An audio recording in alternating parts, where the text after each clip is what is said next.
एक महत्वाची बातमी, मनसे पदाधिकारी कार्यकर्ते राज ठाकरेंच्या भेटीला पोहोचलेत। गुरुपौर्णिमेच्या निमित्ताने राज ठाकरेंची ही खास भेट होते। कार्यकर्त्यांनी यावेळी राज ठाकरेंना पुष्पगुच्छ दिलेत।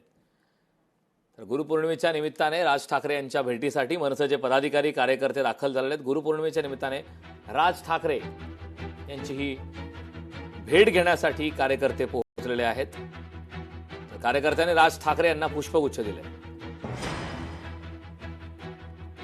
हे दृश्य आपण पाहतोय, शिवतीर्थ या ठिकाणची ही दृश्य आहेत। आज गुरुपौर्णिमेच्या निमित्ताने प्रतिवर्षीप्रमाणे याही वर्षी मनसैनिकांची मोठी गर्दी आता राज ठाकरे यांच्या भेटीसाठी पाहायला मिळते।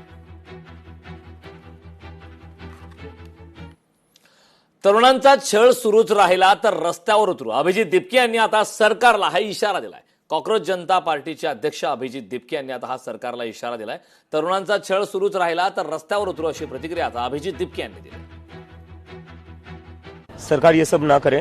ये बच्चे थे जो अपने भविष्य के लिए प्रोटेस्ट कर रहे थे, अपने फ्यूचर के लिए प्रोटेस्ट कर रहे थे, उनको कोई मजा नहीं आ रहा था। लाठियां खाई है 20 जुलाई को। अगर सरकार का उससे भी मन नहीं भरा है, अगर इतना सारा खून बहाकर भी सरकार का मन नहीं भरा है और वो बच्चों को ऐसे ही परेशान करती रही, तो हम फिर से सड़क पर उतरेंगे और जल्दी उतरेंगे। कार्रवाई ना करे तो बेटर है। ये सारे स्टूडेंट्स जो थे इस देश के भविष्य के लिए लड़ रहे थे, अपने भविष्य के लिए प्रोटेस्ट कर रहे थे।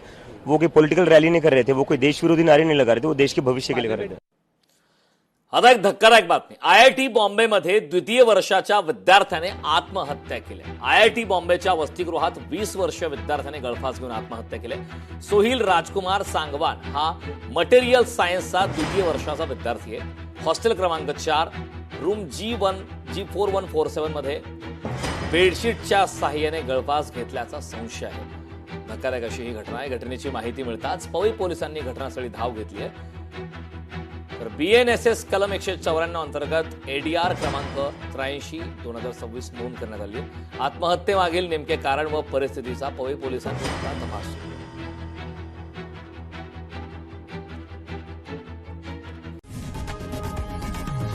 लोकशाही मराठी ऐका, पहा, जागरूक रहा।